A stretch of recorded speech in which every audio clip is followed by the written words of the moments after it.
Želio sam da pokažem samo ljubiteljima voćarstva kakve obično ljudi greške prave u voćarstvu.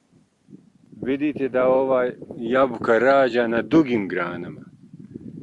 Sva je ona sada nakon 5 godina, iako je ukalemljena na divlju podlogu, ona je u punom rodu.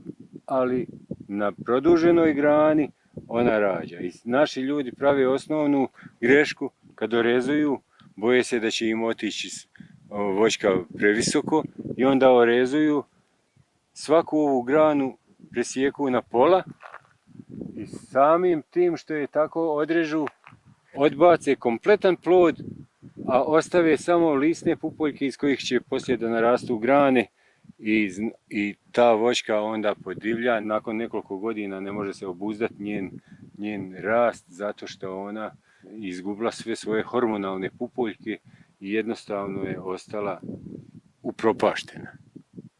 Nama je najbitnije kod stabla da su grane prostorno lijepo raspoređene u krug voćke i onaj ko ne zna orezivati, bolje je da je ne dira, jer će napraviti manju štetu ako prepusti prirodi da je priroda sama formira. Evo, to je primjer pravilnog uzgoja voća gdje je svaka grana u punom rodu bez bespotrebnog korištenja makaza. Znači, ja sam samo uklonio grane koje do osnove, one koje su smetale, a ostale sam pustio i one su sve rodile i sad će ovi svi plodovi da blokiraju daljnji rast te voćke. Ona neće ove godine narasti ni pola metra zato što će joj sva snaga otići u njene plodove.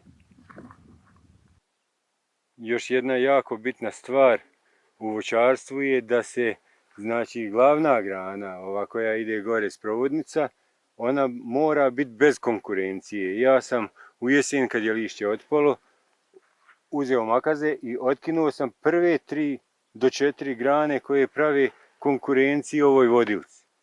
Jer bi se one takmičile sa njom koja će duža narast i onda to proizvodi problem u voćarstvu.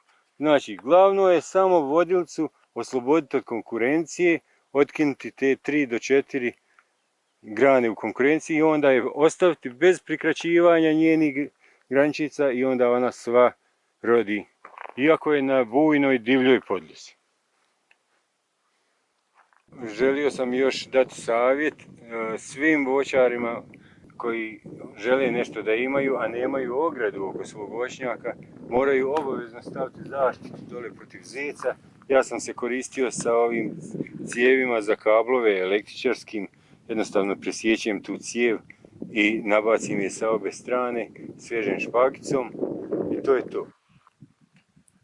Evo, ova podloga je isto stara 5 godina, međutim meni se nije sviđala ova voćka koju sam ukalemio dole na divlju podlogu i ja sam nju sad prekalemio, ali sam stavio na ove 3 grane 3 različite sorte, pa da djeci bude interesantnije, imam 3 autohtone jabuke sad na tom stablu.